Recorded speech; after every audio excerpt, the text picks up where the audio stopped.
All right, so today we are in Evil Part 5. Be afraid.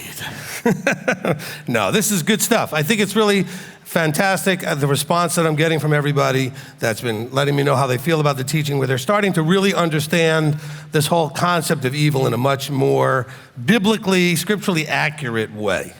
All right? So let's do our weekly reset real quickly. So evil is something morally bad or wrong, wicked as an aspect of one's character, which is mostly what we've been looking at, which is evil as a characteristic of of us, being evil, like the idea of being evil. Something that is the cause or source of suffering, injury, ruin, pain, harm, or destruction. Now, that's the main thing. Something is evil, we know, because it's causing harm, ruin, destruction, suffering, misery, injury, okay? Now, what we've been looking at this, though, through is that lens of the way something is perceived and labeled, right? Because something is labeled as evil, okay? Evil is harm or suffering is what's happening, but we call it something. We call it evil. Why? Well, it's based on the perception, okay, of what? Of the person who is either seeing it or experiencing it, okay? So this is the way something is perceived and labeled is based on how it is understood or seen in the eyes of the doer or the observer or the one affected. Because even the one doing it may intend evil. Okay, now, determining if something is evil is sometimes based on the intent or motive. That sounds familiar. And sometimes about the result. Okay?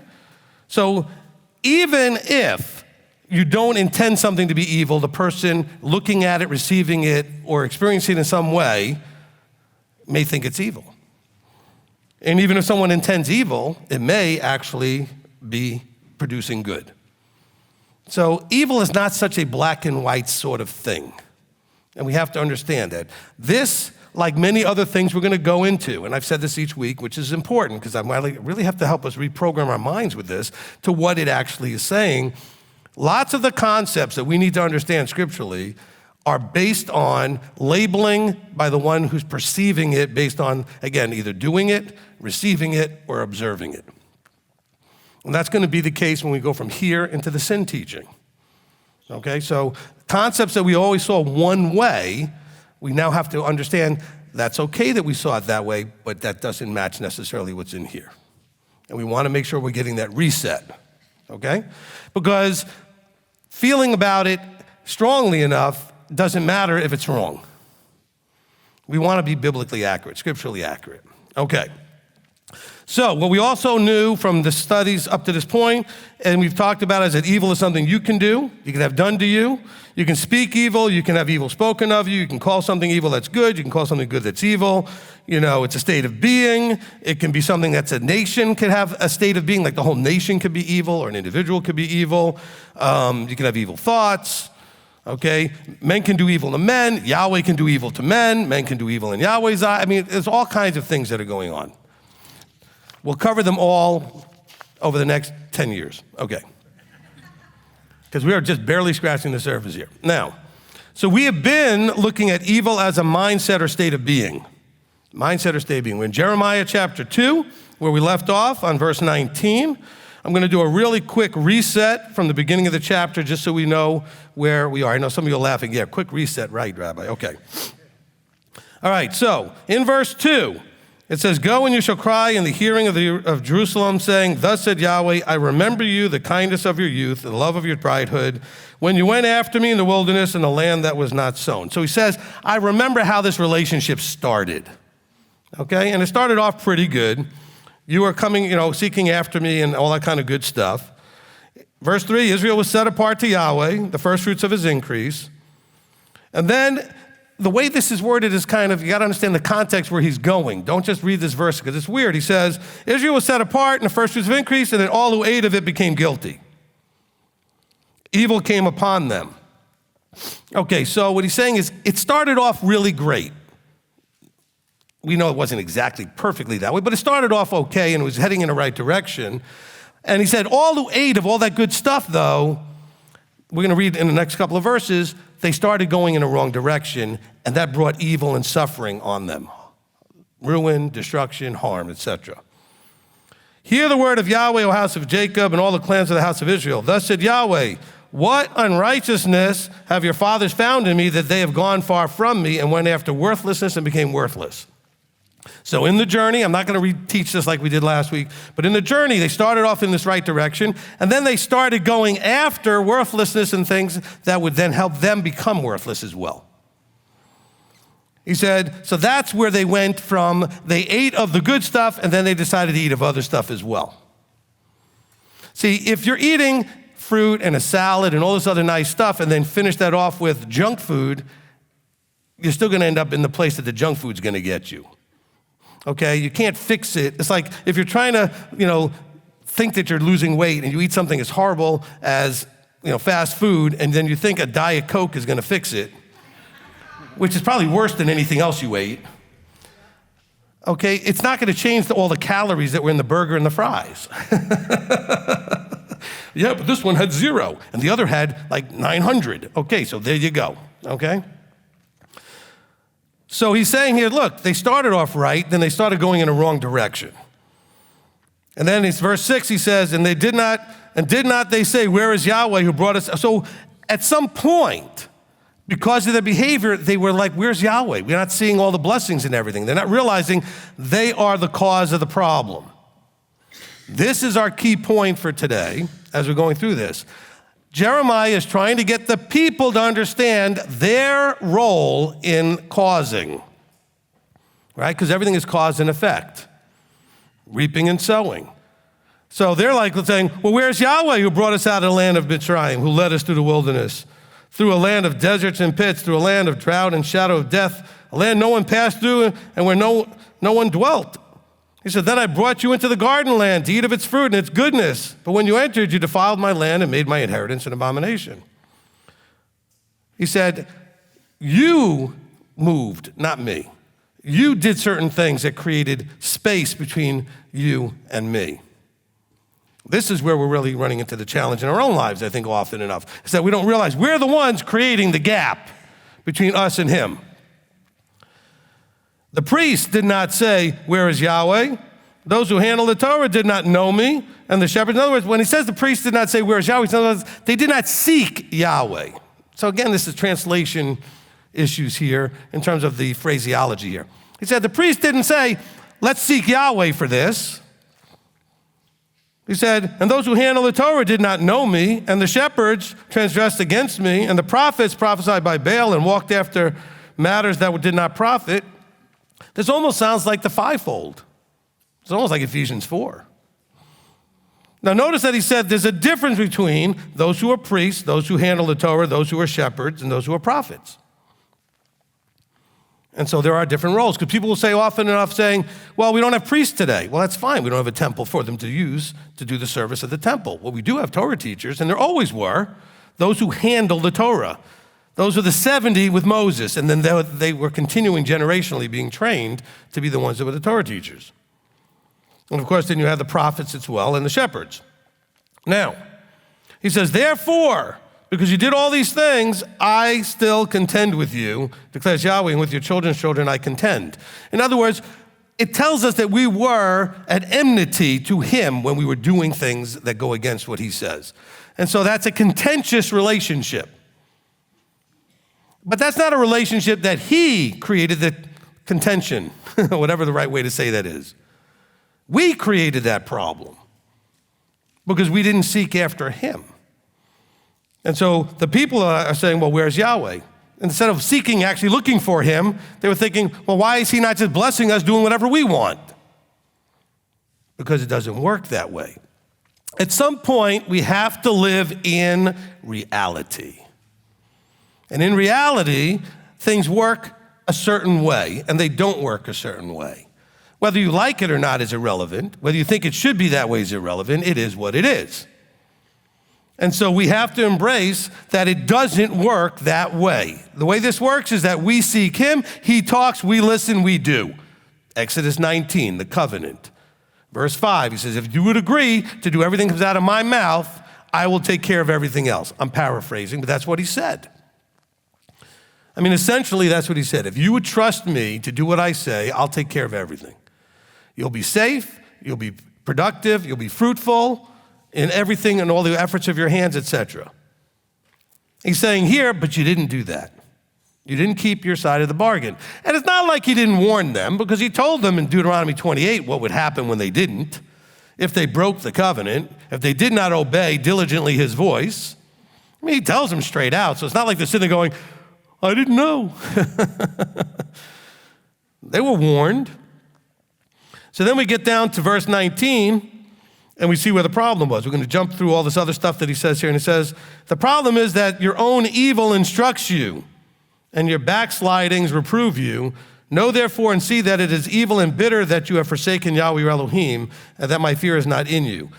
That's the problem. Why do we do the dumb things we do? Because his fear is not in us.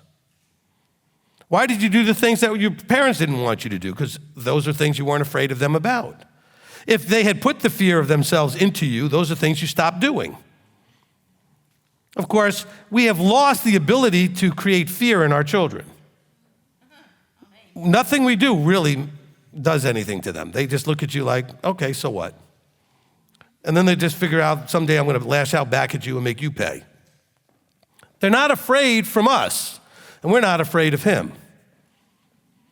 And I'm not talking about just a fear of harm or evil. I'm talking about a fear of, from a respect and awe point of view, that fear of disappointing. Now, you are probably partially at least to blame with why your children don't do that, because you have not earned their respect and given them reasons to awe and reverence you. Because in the vertical, that goes on any level.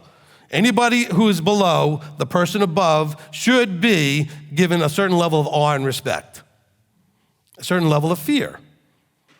And whoever's below you should give that to you. That's how the vertical works. And then you wonder why your children don't give it to you when you're not giving it to the next person up.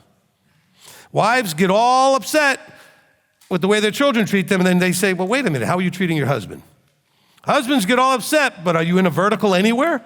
Do you have a covering? Are you submitted to anybody? Is there anybody that can crack on you and say, hey, knock it off? Because you respect enough to not want to disappoint them? Look, I know that nobody likes this whole vertical thing that I say every week. And the reason I say it every week is it's every time we read, that's the problem.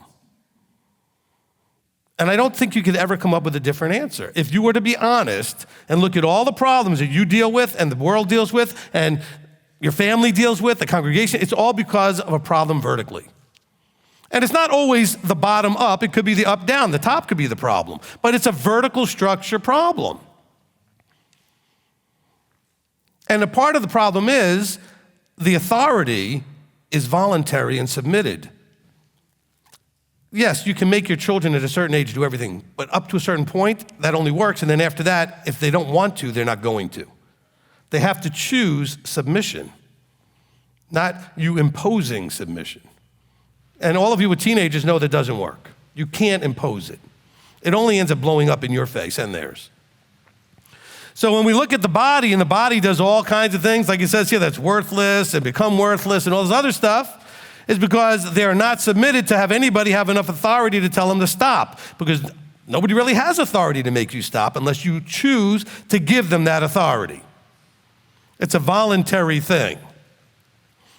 This is a people. I'm trying to connect this up here real clearly. The people who covenanted did not genuinely, through generations, submit themselves voluntarily to the Almighty. And so they went off and did what they wanted to do and just kept saying, well, he knows my heart and he'll be okay with this and blah, blah, blah.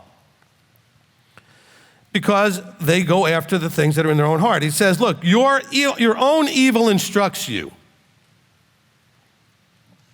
So things that will bring harm instruct you. Either instruct you to cause harm to somebody else or cause you to do something that you should know will cause harm to you. And you just don't seem to care. Or you're still in such a disconnected, delusional state where you cannot receive that you're actually causing the problem. when I counsel, and I watch other people counsel, okay?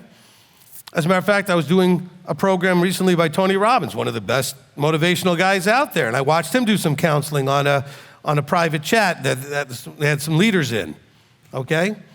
And I watched him counsel, and I watched him do exactly the same thing I do, is start off by saying to the person, whatever you just said is really not the problem. It's a symptom. You have to dig down lower to find out where the problem is. If you've ever counseled with me, I've done this to every one of you.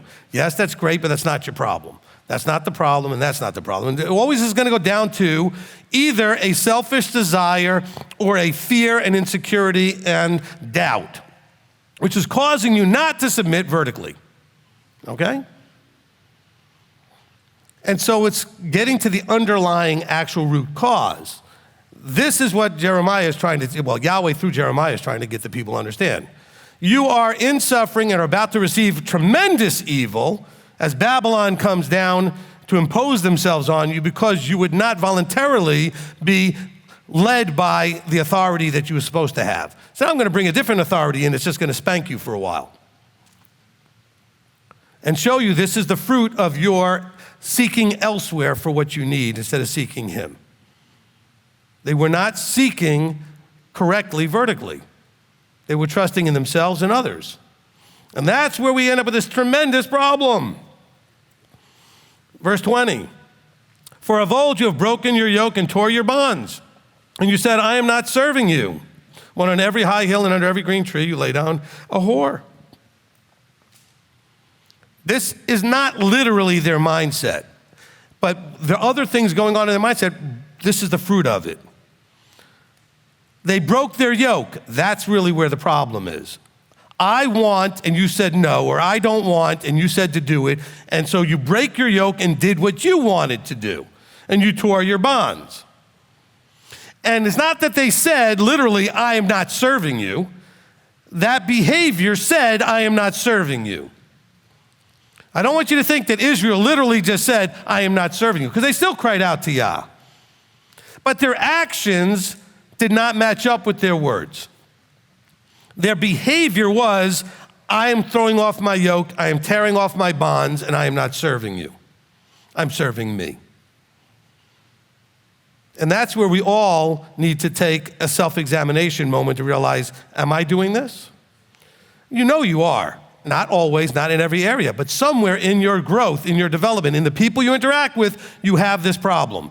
Somewhere in your life, you are not in bondage like you're supposed to be, bound to him with the proper yoke, which is light to him.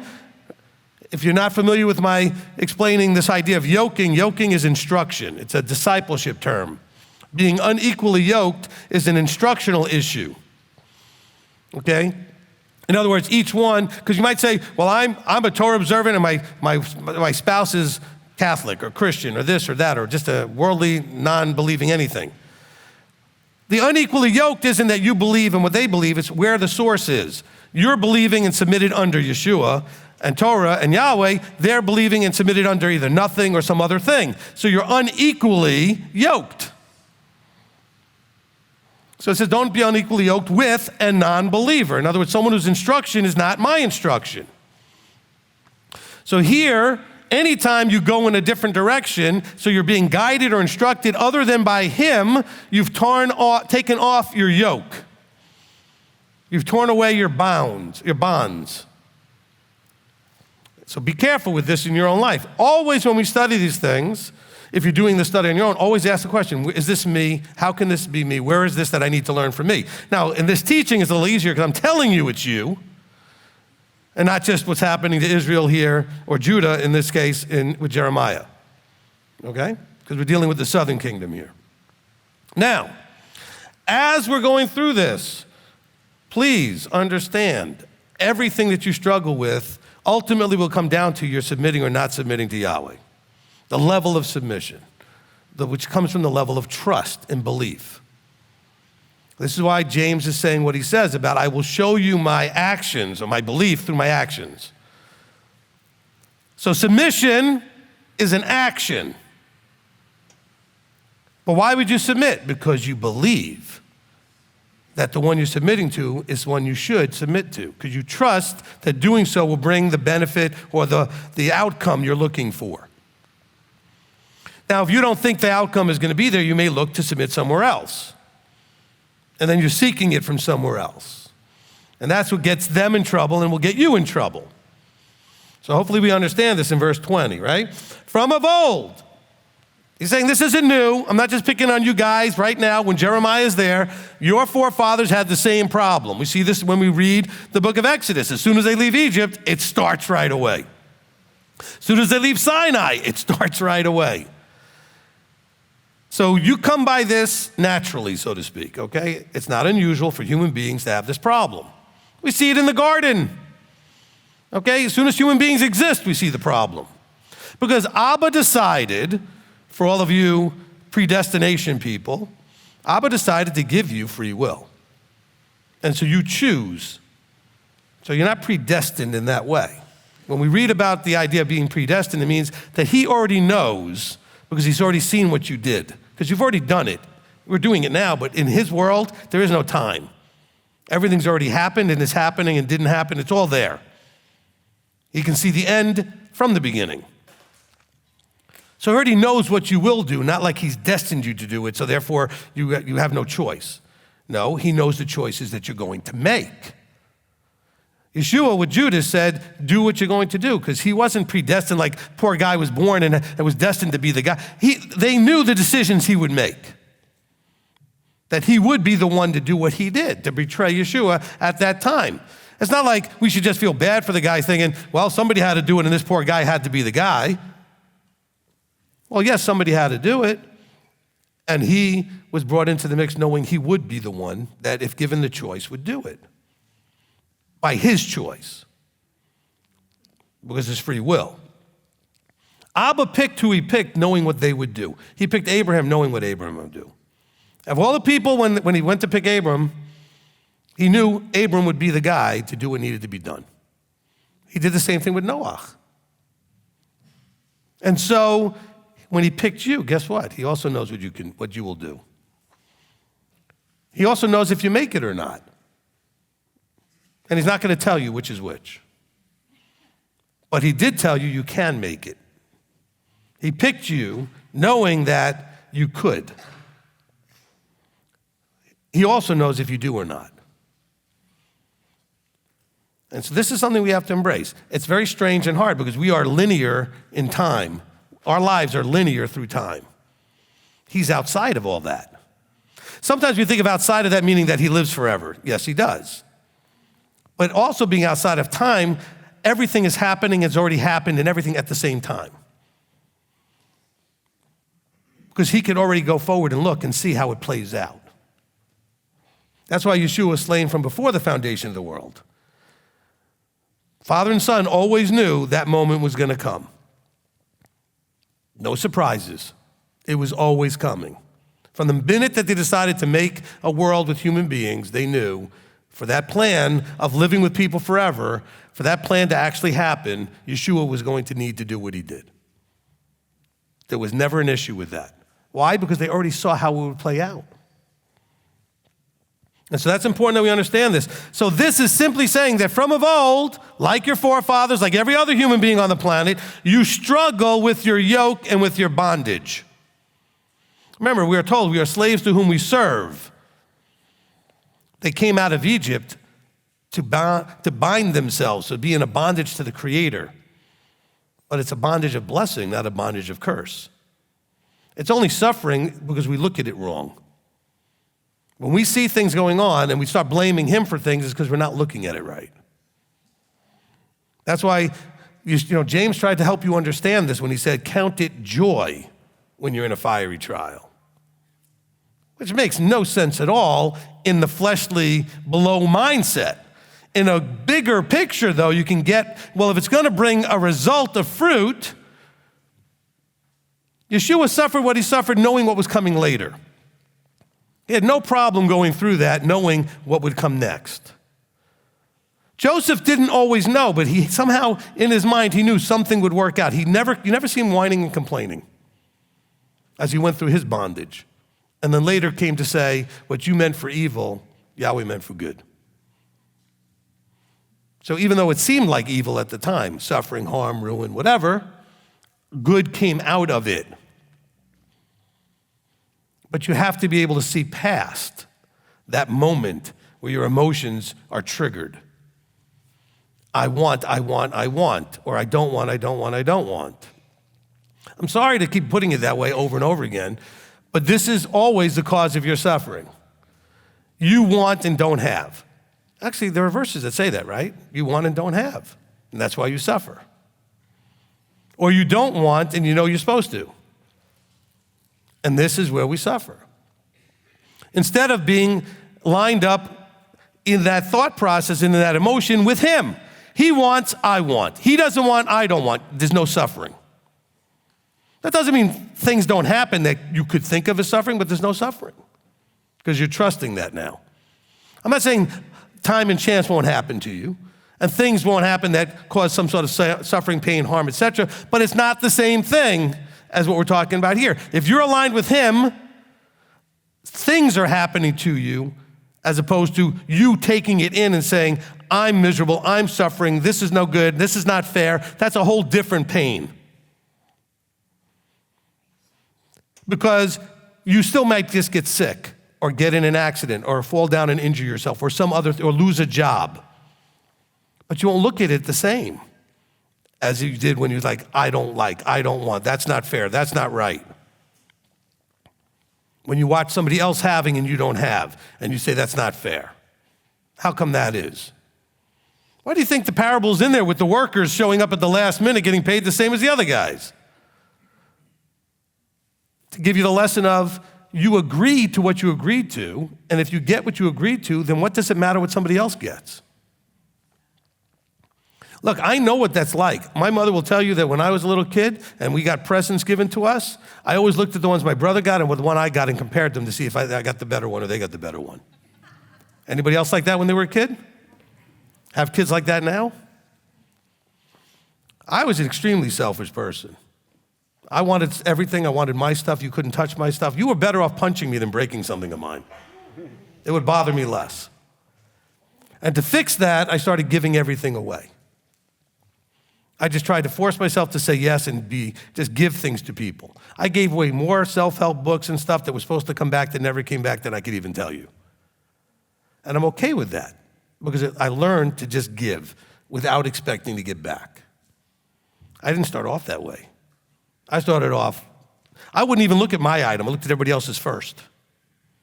What would they get? Well, wait, what about what I got? Why can't I just appreciate what I got? But we look at everybody else too much in the wrong way. Instead of just realizing you are blessed. No matter what anybody else's blessing looks like, you are blessed. Okay? You are blessed. You, no matter what anybody else is doing, you have been personally selected, by the Creator to understand and have a relationship with him in a way that other people can't at this moment until he selects them. Okay? And hopefully, there will be those moments where he will select them too. And we know he will select everybody at some point. The challenge is this, though. What will you do with that opportunity? Do you appreciate and value that you can understand the words in his book, in his scriptures, with more clarity than those who don't have that little bubble popping? Oh no, I'm still looking at everybody else and looking at why they have and I don't have and everything else. You gotta stop that. Because then what you've done is you've completely tossed aside your yoke and your bonds and all of the blessings. And he's looking at you like, why do you even bother to pop your bubble if you want to still act like, the problem's still there? Look, there's a book out there called Psycho-Cybernetics, I think was the book, by Dr. Maxwell Maltz. And he was a plastic surgeon. And he started studying how our mind works because he wanted to understand why when he would take away a scar in some people, they would still act like it was still there, even though he removed it. And you wanted to understand why other people liked the scar because it was a badge of something, right? So everybody approaches things in different ways, is the way our mind works. So some of us, even when he removes from you things, the Creator removes all this stuff from you, you still walk around like it's still there. Because your head is wrong. And it's not just your head, it's a mindset, because it's the heart and the head. It's just not where it needs to be. You're not receiving because you're already preset in your mind the way it should be or is, so you can't receive the new information. It's just like the person that has this terrible scar and the doctor removes it, and yet they can't receive the fact that now the scar is gone, because they believed they were ugly because of the scar, and now the scar is gone and they still think they're ugly. Because the scar wasn't the problem, it was their self-image that was the problem. Okay, because remember, ugly is in the eye of the beholder. Okay, you can't there's no like one standard for ugly. Every one of you have seen a couple where you thought one was like an 8 or a 9 and the other was like a 4 and you didn't understand why they were together. Okay? In your opinion, I'm saying, in your opinion, you're looking at them and you're going, wow, that guy is really good looking in her, or that girl's real pretty, but him? And you're like, how did they end up together? Because they don't see what you see. All right?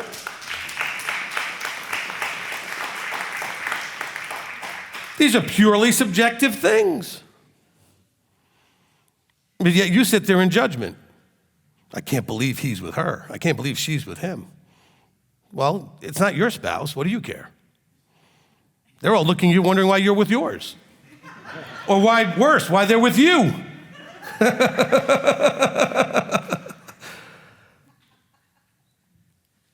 And this is where we get our heads all messed up and we really end up in bad places. Because instead of just appreciating that that person found somebody and they're happy, or that you found somebody and you're happy, that's really rough. Especially in marriages. You know, we got so many marriages out there that are struggling, and you're really struggling over mostly stupid stuff. I'm just gonna be honest with you.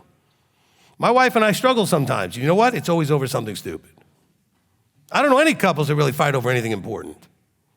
They just don't. If it's important, they deal with it because it's important. It's the selfishness of not being able to adjust to each other. Well, that's what's happening here. It's a marriage between the Israelites and the Creator. And the Israelites are too selfish to adjust themselves to the Creator.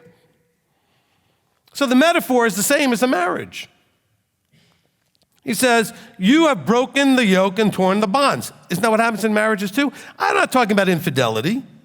I'm talking about infidelity in type, emotionally, mentally, where you're not present with them. I don't mean that you're cheating, you're just not there with them.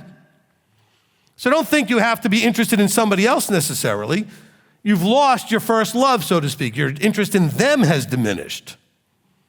Well, but they're so irritating and they just get on my nerves and push my buttons. Really? Is that really the thing? And you don't do any of that stuff too. What's the real problem?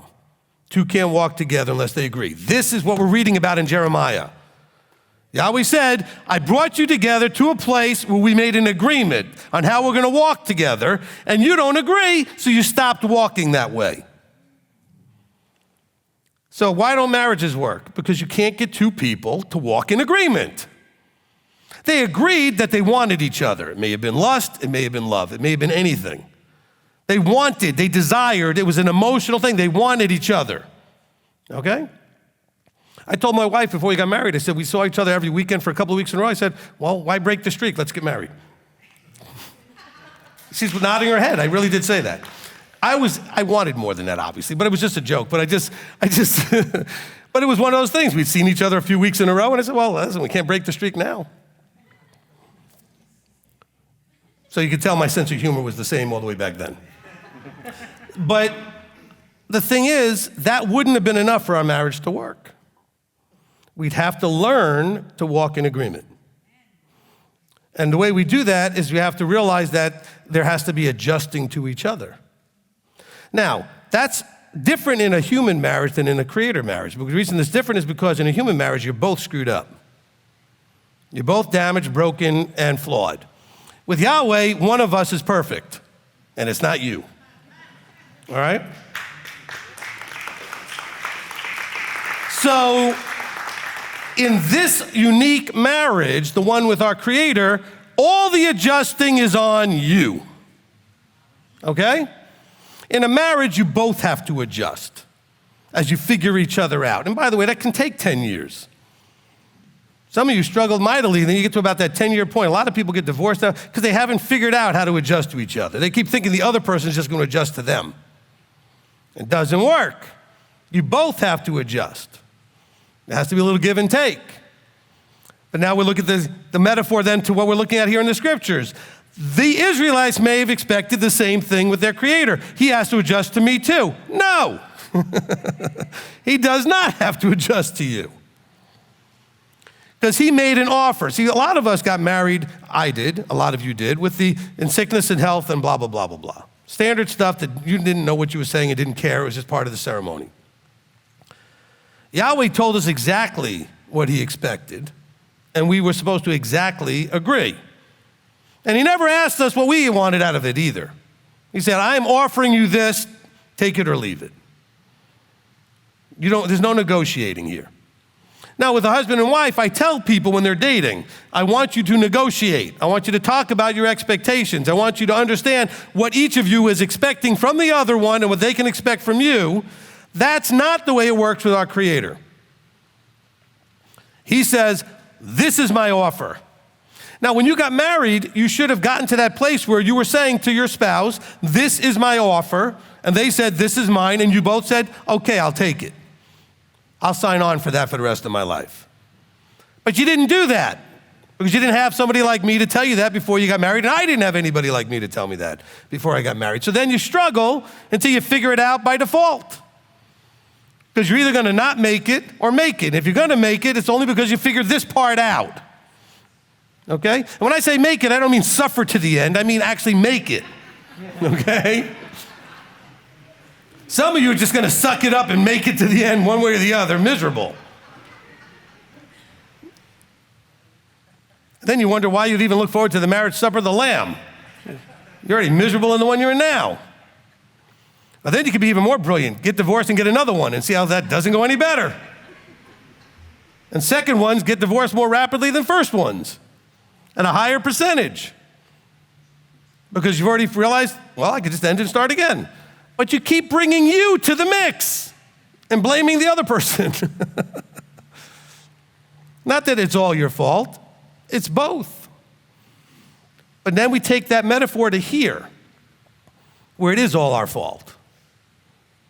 He's perfect. And so we have to get better at owning our part of it, because it's all us. If we would listen and obey and submit and trust, it would all work out in the end. I didn't say it would all work out right this minute. It would all work out in the end. Okay? If you don't work it out in your marriage, it'll just end at some point with death or divorce. It doesn't mean it will work out.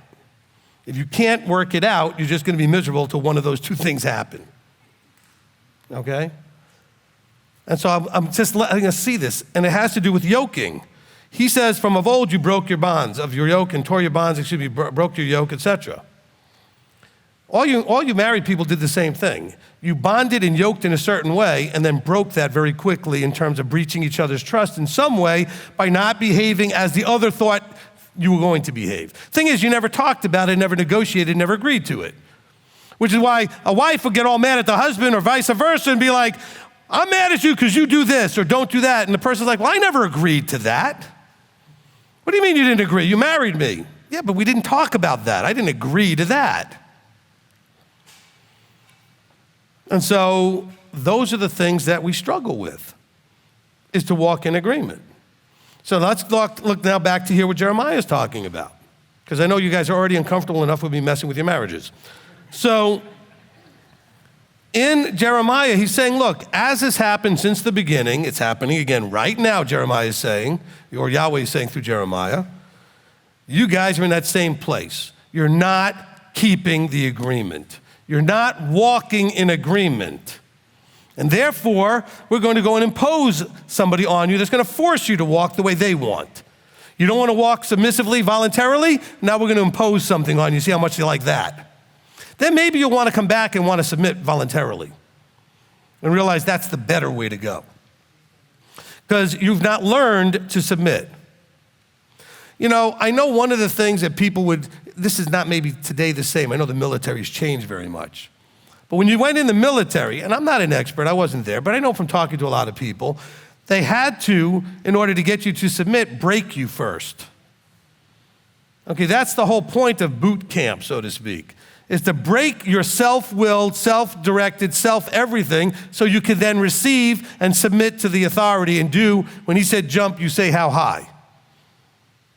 There was no question of whether you would jump. Now you just want to know how high they wanted you to jump. But if you still had that self-will, you'd have to say, well, why do you want me to jump? Instead of just trusting that you're supposed to jump. And you should, if you're a man, have earned, listen to the words I'm using, earned the relationship with your wife that when you say something, it doesn't necessarily get questioned if you say, no, I just need you to do it. Or I just need you not to do something.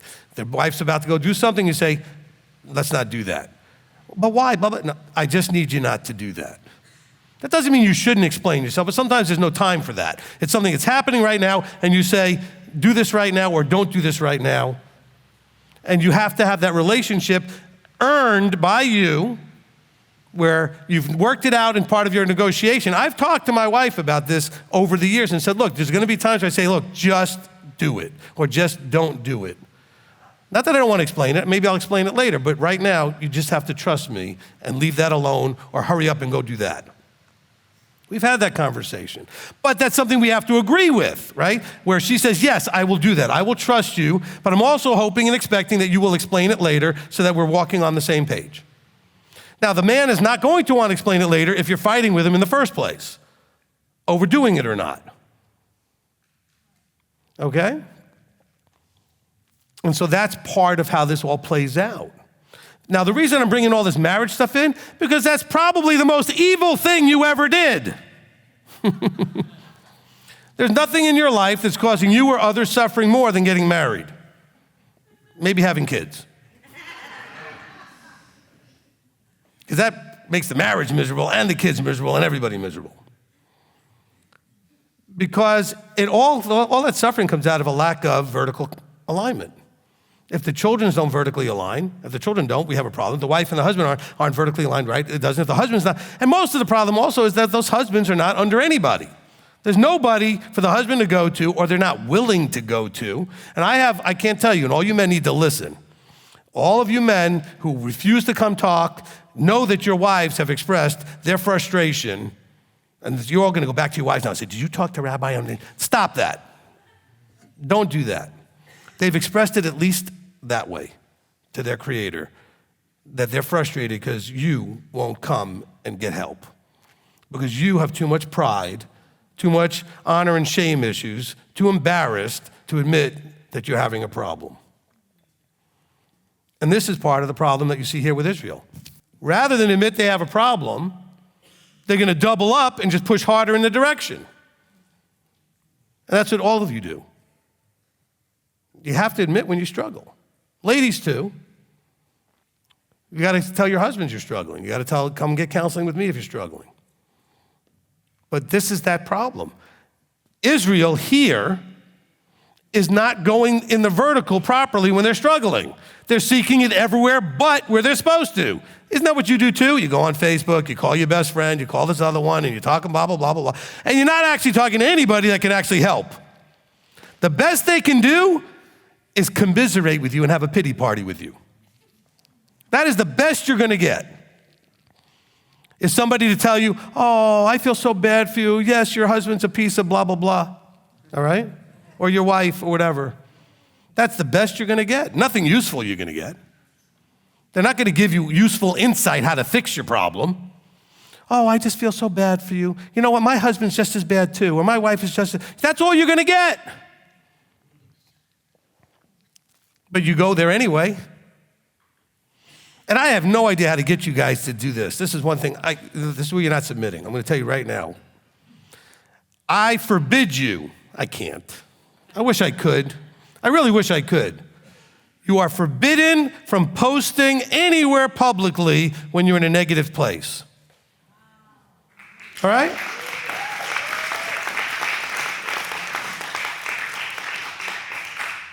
And there's 3 reasons. I quickly in my head did the math to try to think if there's 3. I think there's 3 things I want to say here. 1, when you post in a negative place, whatever that post says, and you're going to try to be subtle so that you want the person to know but not know that you're talking about them. So what's going to happen is all the wrong people are going to think you're talking about them when you're not. The person who you're really trying to reach is going to ignore it or get mad. And you're going to get nowhere. But everybody's going to speculate, is it me? And it's not going to get like, oh, it's me, I need to fix this. It's going to be, oh, it's me, I'm mad at you, now I'm going to post back or I'm going to take it back out. All it is, everybody's trying to get their pound of flesh out of each other.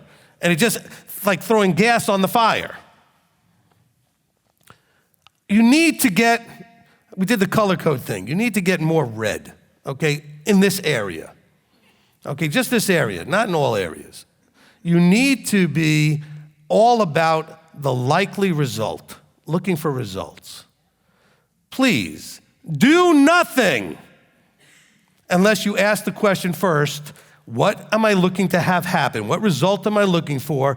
And is what I'm doing actually likely to get that result? Because when you are in a bad place and you post, you are not going to get yeses to any of those questions.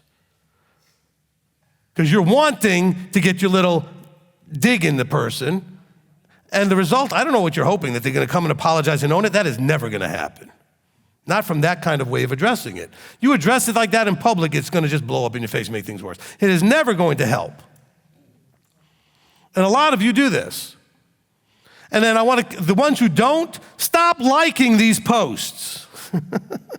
Some of you liked these posts. You put a little heart and you like them, and because now you're like glad somebody else said it and you didn't have to say it. You're like, amen, brother, amen, sister, good. You go get them and ding them. Stop that. You guys got to stop that. If you're genuinely just posting something you think is helpful for somebody, but you know and others may know that you're going through something, wait to make that post till after that's all over so people don't connect it if you really didn't mean it to be connected. Because if you're going through something with me and then you post something that's about leadership in some way, there's no way I'm not going to think it's about me, even if it isn't. Or other people who see it are going to think it was about me or Billy or Tom or whoever, right? There's no way not to think that. Even though I then ask you, you say, oh no, it had nothing to do with you. Either you're lying or it's true and you just shouldn't have done it. One of the two. Make sure that it can't be connected in a wrong way. Better yet, be very clear what you're talking about. And if you can't be that clear, then you shouldn't have posted it. If you're trying to reach a person, then you know what? Reach the person. Okay? Take it out of the public arena. And some of you get really upset because if you put something out in public, I will smack you back in public. Why? Because you forced it. If you're going to do it in public, you force a public reaction. You don't want it in public, stop putting it out there. You just don't do that. Look, again, I talked about this during the prayer time. If you're watching this now on the teaching, you might want to go back to today's date, which is, what is today? The 27th, okay? January 9th. See, someone said 7, they gave me the wrong date. I forgive you. All right. Okay, go to January 29th and listen to the prayer time on the live stream and hear what I said during that time. It was right at the beginning of the prayer time about how we need to love each other a lot more and be more tolerant and everything else. We're just not doing that. Instead, we're lashing out in really slick ways. We think we're clever. You're not so clever, okay? Because the people that you want to get it aren't, and the people that you didn't want to get are going to think it's them, and then they're going to be all mad at you and have hurt feelings when you never meant it to be them. Better yet, stay off of social media, okay? And we'll see how this plays out. If you think you're trying to address me, one of two things is going to happen. Only other people are going to think that. I will never see it unless someone brings it to me. So you can either post fully free thinking, well, Rabbi, you'll never see it. Well, somebody might bring it to me. But I never read anybody's posts.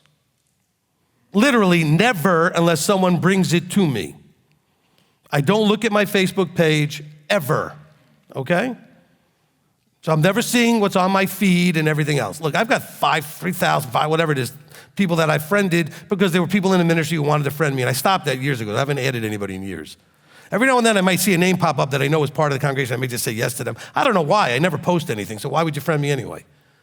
I'm just saying, I mean, it's not that we're not friends. It's why would you friend me knowing I don't post anything? Okay, I haven't posted anything in years, except maybe a link to a teaching, which I haven't even done that. So my feed goes very quickly. Because people say, well, did you see what so-and-so posted? Well, if it was on my screen maybe for a second, if I happened to be looking at that minute, it would have been there. But I never look. So either go ahead and post with abandon, knowing I'm not looking, all right, or whatever. But this is not between you and me. It's between you and him. It's not between you and the other person you're trying to zing. It's between you and him. You are not behaving in a way that makes him proud. Okay? And that's really what Jeremiah is trying to help them understand. Yahweh's trying to help them understand through Jeremiah is that you are not behaving in a way that's pleasing to me. And so this is still about him, not about you and me, not about you and your spouse or you, whoever it is you're trying to post about. It's between you and him.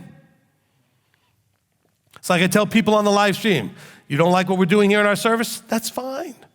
But when you act all aggressive and nasty and harsh and judging, that is not helping your case about how right you are and how wrong we are. You know, acting, what's the old thing? 2 wrongs don't make a right. So you think I'm wrong and then you act wrong. That doesn't make you any, that puts you just as wrong. You're in just as bad a place. And so please, don't text anybody if you're upset with them or in a bad place. Don't post anything. No posting, texting when you're in a bad place. Fix your emotional place first. Don't tell me you never did any of that and then regretted it later. Many of you, if you don't have to raise your hand, but how many of you, don't raise your hand, how many of you ever posted something and deleted it later? A comment or a post. Why did you do that? Because you realized you did it out of an angry place when you shouldn't have and you were upset, and then you said things you shouldn't have said. If you've ever posted and had to delete it, you know exactly what I'm talking about. And some of you, maybe you're just not technologically adept enough to know how to delete it, but you did post it and you regretted it. Okay? Maybe some of you are thinking, I could delete stuff? Yes, you can. And you probably should.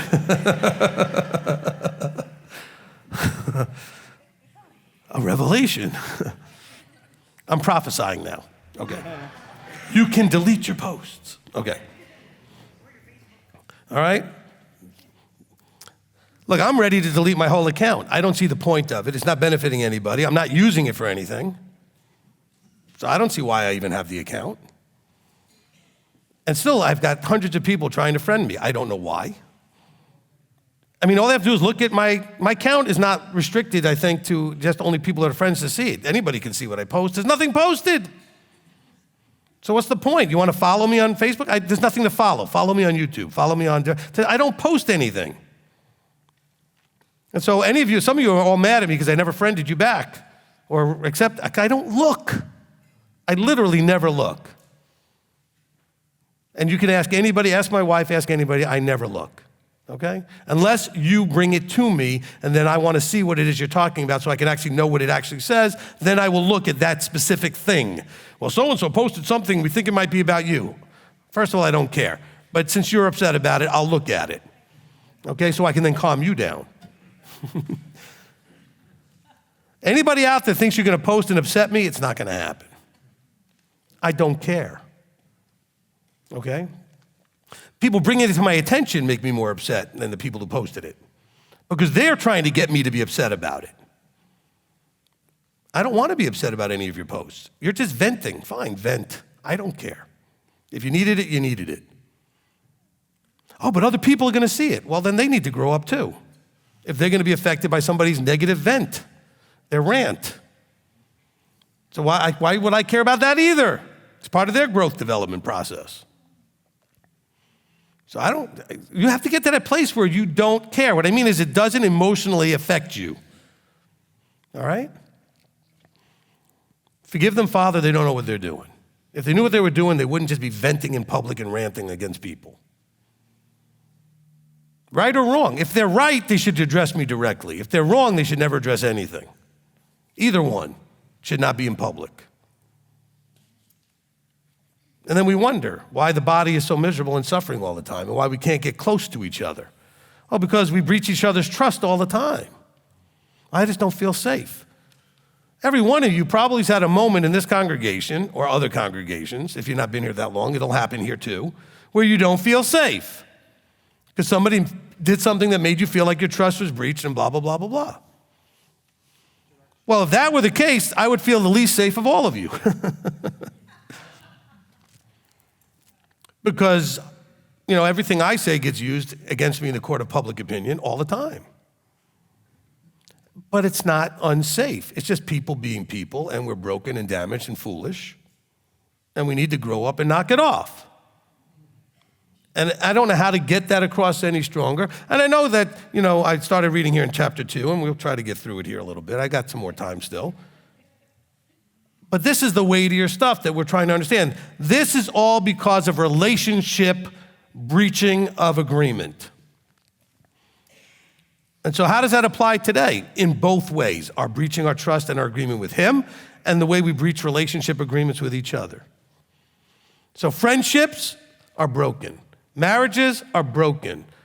All kinds of relationships are broken when we do not adjust and walk in the agreement we have. And so understand, if Yahweh can forgive our breach of trust, why can't you forgive somebody else's breach of trust? Yes, you might be a little bit more cautious with them, but you have to, if you're gonna be at a place where you just can't trust that person, then don't even bother trying to have a relationship, because it can't happen.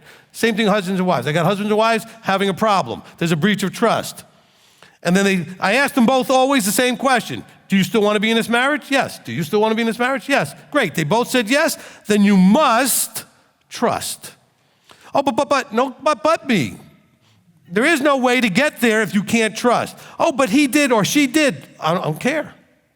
I don't care how true that is. We all did, and he still gives us a chance to fix the trust. Okay? So don't tell me what they did. They're telling you they're going to try better, and you're telling them you're going to try better.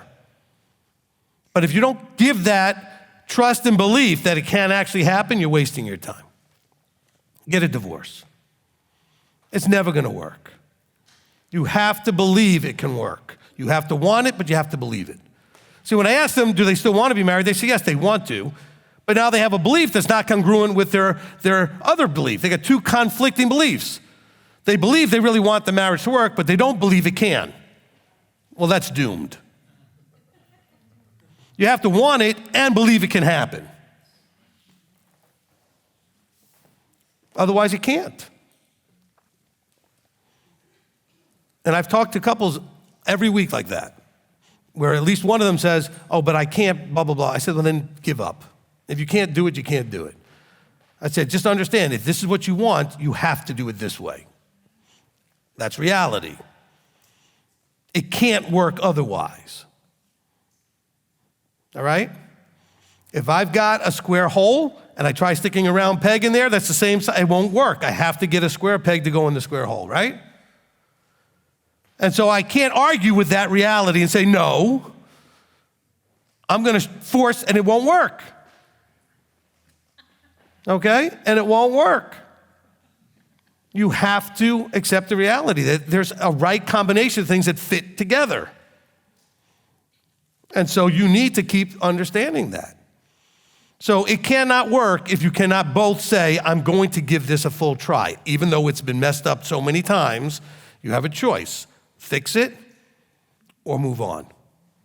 But to fix it, you have to believe it can be fixed without any evidence of it. What is belief? The evidence of things not seen, right? Faith. Hebrews 11:1. The evidence of things not seen. In other words, you believe it can happen even though you don't have real evidence to believe it. You don't have the actual physical evidence yet that it's true. Nobody has died and come back except Yeshua, and you never met him.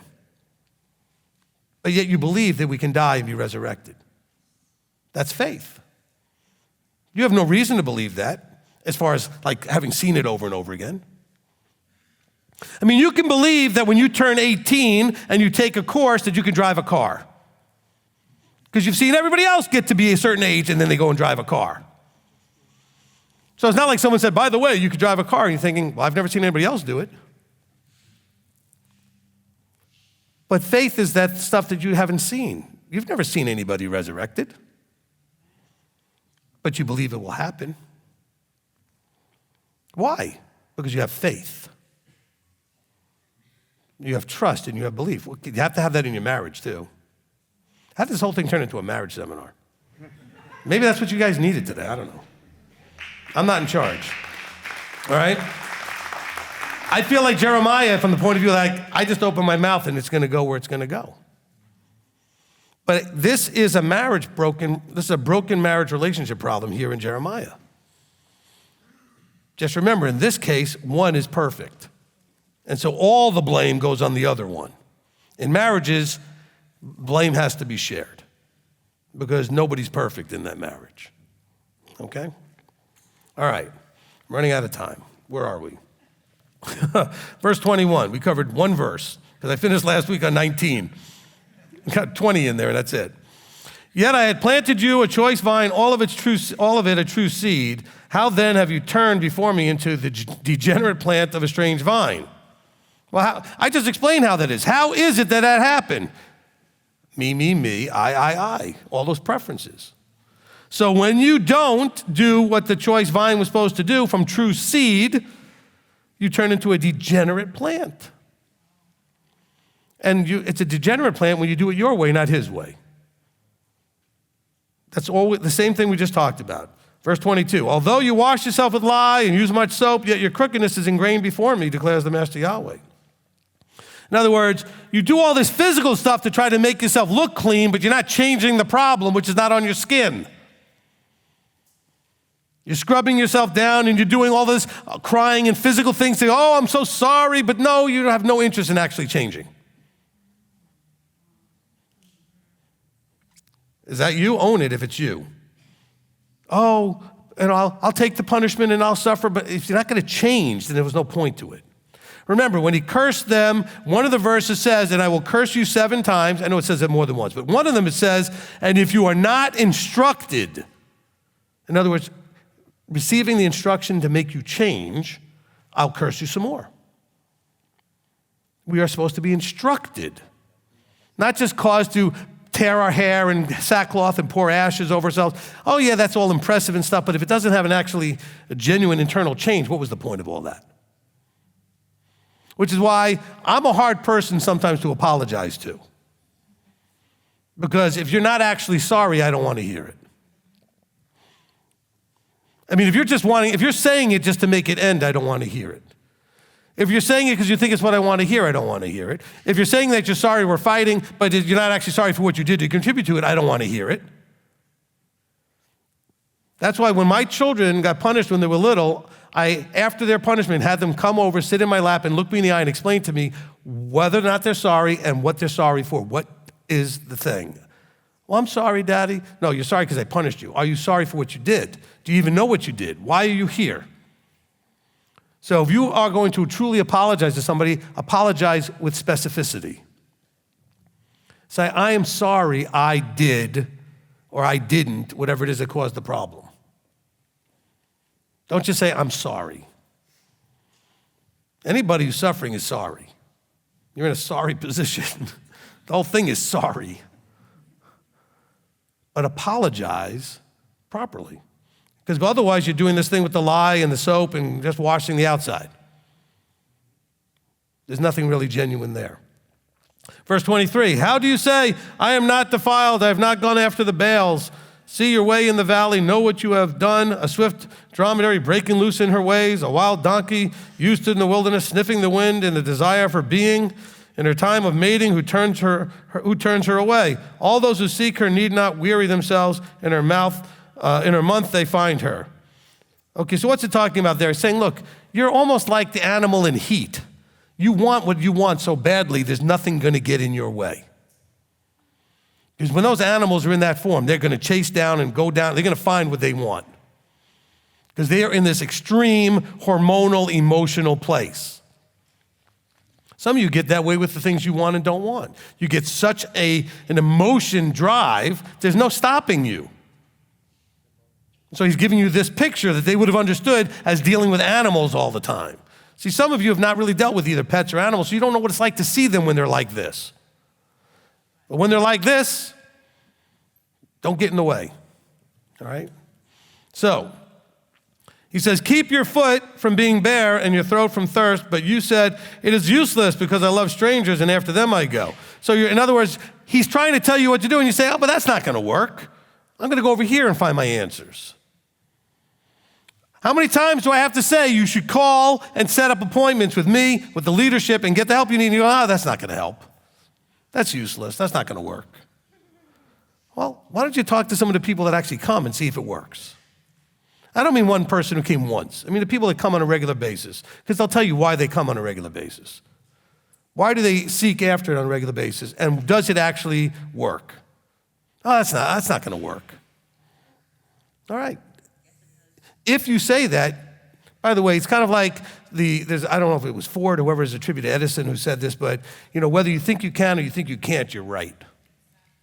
Okay? Because if you believe it, it's true.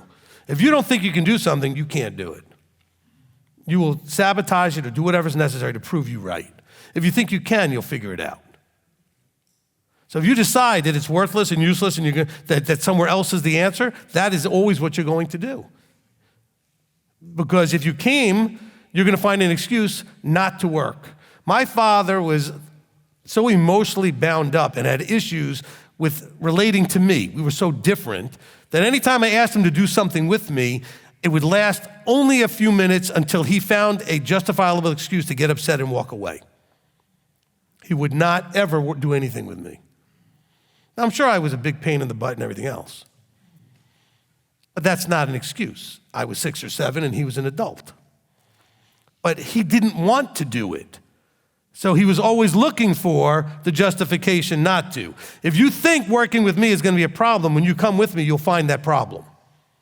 Even if it's not there, you'll find something you think to justify that you didn't want to do it in the first place. And I've had people come and counsel and say, well, I didn't want to be here anyway, but someone forced me to be here, and it never goes well.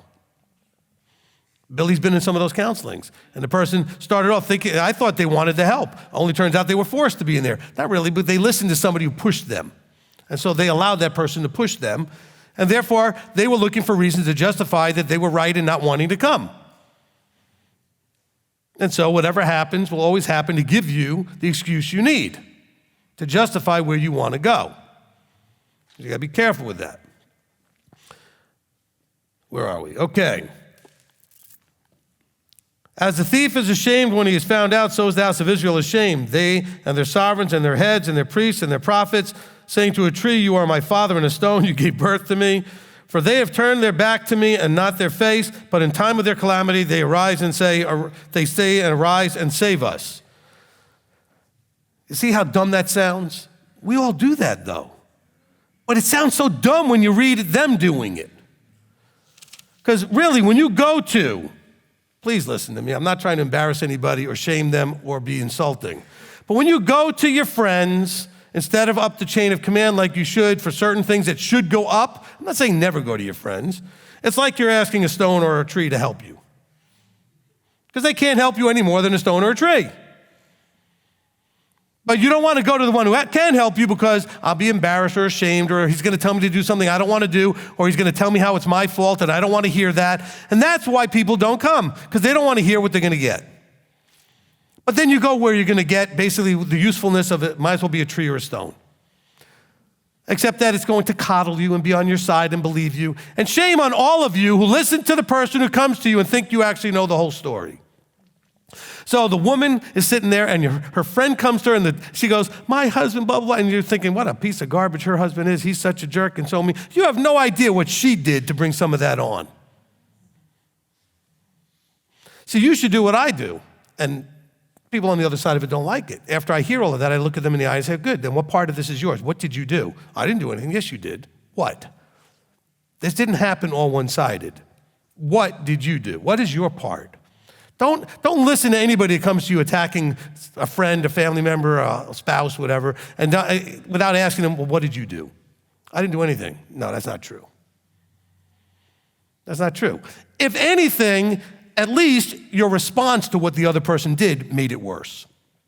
You may not have been the cause initially, but the escalation may have been your fault. Turning it from a little, brush fire into a conflagration might have been your fault. Okay?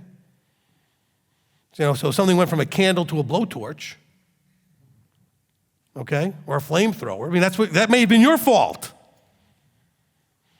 Oh, sure, the other one triggered the initial thing.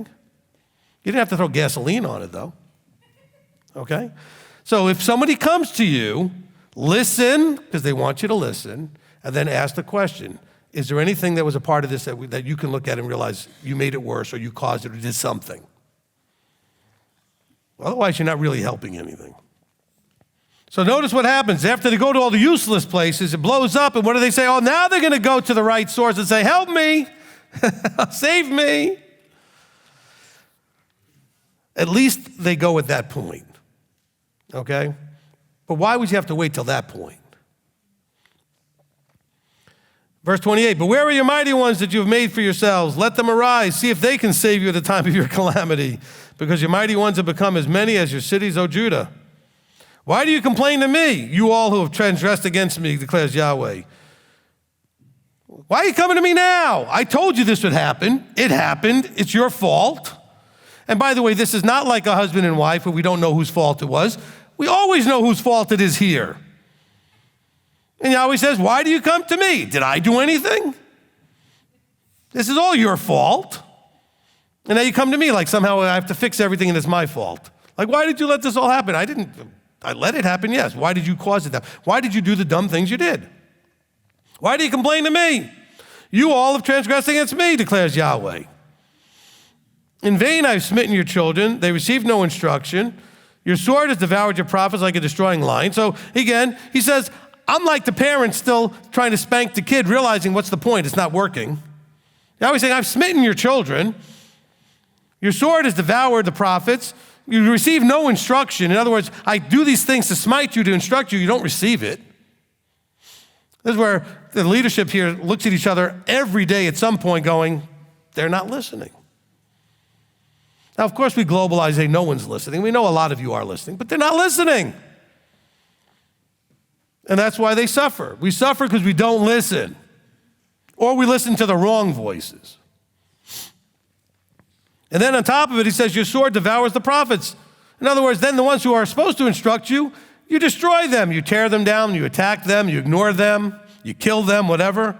And nowadays, it's usually with words. O generation, see the word of Yahweh. Have I been a wilderness to Israel, a land of darkness, or a land of darkness? Why do my people say we have broken loose and we come to you no more, and then we expect to be, taken care of? It's like your child acts the fool, acts like they don't need anything, goes out there, next thing you know, they want to move back in. And you look at them like, I told you so. And then what do? You coddle them and take them back in, and you're codependent now. Instead of saying, no, this is what you wanted. I will guide you and give you counsel if you'll take it, but I'm not enabling you and entitling you because you decided how you were going to do your thing and not listen. And so that's the choice you made, live with it. But you should have told them that on the way out, by the way, so when they come back, you say, we talked about this. And so now that it's happened, you need a plan to fix it and figure it out yourself because you thought you knew better. Because like all children, they think they know everything when they don't. By the way, adults have the same problem up to a point because we haven't matured enough to realize we don't know. At some point, you have to realize, it's almost like, Covenant Anonymous. Hi, my name is, and I don't know as much as I think I know. Can we start off with that? Okay? Because we really have this problem. He says, would a maiden forget her ornaments or a bride her headband? Yet my people have forgotten me days without number. Forgotten me meaning not that they forgot that Yahweh exists, but they forgot the relationship where they were supposed to obey and listen, and he was going to provide. They forgot what they covenanted. Why do you embellish your way to seek love? Therefore you have even taught the evil women your ways. You embellish. What does embellishing mean? Adding on. Yahweh said, do this, don't do that, and we add on stuff. By adding on, it sometimes adds more to it, or sometimes it alters it. Like Hasatan said, well, did Yahweh say that, you can't eat of every tree or whatever? He says, no, he didn't actually say that. It's embellishing. He said, you can't eat of this tree. We have to be careful about it. That's a Hasatan level thing. Even on your skirts is found the blood of the lives of the poor innocents. You did not find them breaking in, but in spite of all these, you say, because I am innocent, certainly his displeasure shall turn from me. See, I shall bring judgment on you because you say I have not sinned. So this is where people do this all the time. Well, I don't understand what I did that was so bad. Husbands and wives, they're fighting, and the one will look at the other. Well, I didn't do anything that was so bad. Why'd you have to get so mad? Well, I don't know what I did. Because it's in the eye of the receiver or the observer or I'm saying, not necessarily always the doer. The doer's thinking, I don't do anything so bad. Meanwhile, there's carnage everywhere that they're saying, well, I didn't do anything. Or at least to the person experiencing it, it feels like that to them. Well, I didn't think it was so bad. I haven't sinned. What did I do? I didn't do anything. Why do you go about so much to change your way? Even of Mitzrayim you are to be ashamed, as you were ashamed of Asher. Even from this one you shall go forth with your hands on your head, for Yahweh has rejected those who you trust, and you shall not prosper. So he's saying at the end of this, and we're going to close with this. I know I've gone way over. We're going to close with it. He's saying, look, in the end, the result of all of this is you're holding your head like, oh. You know how you hold your head when things have just gone so badly, and you bring your hands up, and you just don't know what else to do? He says, your hands are on your head, and the reason is because Yahweh has rejected those who you go to so that you don't prosper. You're not going to get what you really need out of them. And so as we run to the close of this, I wanted to finish this chapter here, let's realize and recognize Israel's problem is your problem. In other words, the same problem. Not like because they did it, it's now your problem what they did. I mean, the same issue they're having is the one you have, which is you do not walk in agreement, in the agreements like you should with those that you should. Whether it's in the vertical with the ministry and going all through to the Father, or whether it's in the vertical within your family, the children don't listen, the parent, the wife with the husband with all of these things have to do with our not aligning correctly. And trusting that. Elder did a teaching called Trust the Process. We don't trust the process. Those of you who do, though, you've seen it works really well.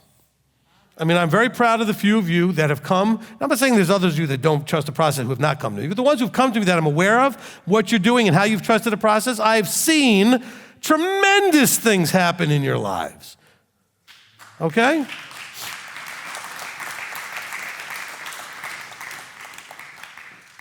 And there have been times where some of them have even said that they disagreed with what I told them to do, but they did it anyway. And guess what? Whether I was right or wrong, it prospered because they trusted the process. Because Abba's watching you do what you do, and he's going to bless you based on your part of it. Okay? It's like with the tithing. You give it, the problem is no longer yours once you put it in the box. What I do with it is now between me and him. Or whoever it is that, wherever you are giving to a ministry, your responsibility is not necessarily to figure out every penny that's spent and how it's spent. You're giving it to Yahweh where you think Yahweh wants you to give it. How it's handled after that is not your issue. Well, the same thing when you come for counseling. I'm going to give you the counsel. What you do with it is going to be what you're going to be judged on, not necessarily whether or not my counsel was perfect. That's going to be my problem, my responsibility, and you're not going to suffer necessarily if we are in a proper vertical alignment because of that. But you don't trust that. You think I'm going to end up screwing up your life. And you're not trusting that Yahweh will make sure that it doesn't. Because you're trusting, because you're not coming to me. At least you shouldn't be. You're coming to him knowing that that's what I do is speak his words. So, yeah, I appreciate the applause, but hold on. I want to tie this into with Moses. When Yitro, we did this last week, when Yitro gave Moses the instructions, he said, and they will come to you to seek Yahweh's will in these different matters. So you should be coming to leadership not seeking my thoughts or Elder Billy or Rabbi Tom or whoever. You're seeking his thoughts and his judgments. We just have the responsibility and a double judgment because of it to speak what we believe are his thoughts. All right? And so you need to be trusting that. Now, if you trust that and you believe in him, then if my words end up being wrong, he should not allow that to cause you harm. He should protect you if I'm wrong and allow me to have that problem. That's what Scripture says. Even if it maybe goes sideways briefly, it's ultimately he's going to prosper you for obedience and trusting the system and the process he put in place. Amen? Amen.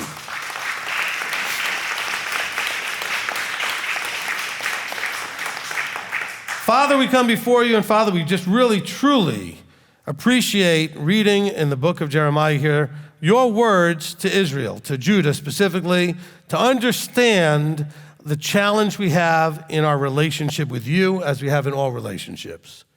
And that, Father, we need to embrace our initial love and commitments to make covenant with you and to maintain that every day, all the time. That, Father, that if there's an issue in our relationship, it's us. We know it's us and it is never you. That you are perfect in this relationship, and anytime the ball is dropped, it was our fault. Any kind of thing that goes sideways, we understand is our fault. So, Father, we ask you to have mercy, to be patient, to forgive, and to encourage us through circumstance, through the Ruach, through the leadership, through the teachings, to have the strength to keep trying and keep working on ourselves, to have the type of relationships we're supposed to have with each other, to become the people of the covenant, meaning that we're not just people who made a covenant, but we are covenanted. We live. It's a state of being. We are covenanted in our being, not covenanted because we made a promise, but we live that covenant. So, Father, we ask these things, and we know it's hard for us, and we ask these things that you would be, again, incredibly patient with us, but yet smack us where we need to be smacked, smite us where we need to be smitten, get our attention whichever way you believe is necessary for us, so that we always take this seriously and that we always own our part of this. Because we know that scripturally, that's really the thing that comes across to me the most is everybody that struggled didn't own their part. The people that did well owned what they did. So, Father, help us to own it, and then in owning it, fix it, and then move on to the next thing. We want to thank you, we want to praise you, and give you all glory and honor for all your instruction and guidance in the name above all names, Yeshua our Messiah. Amen. Amen.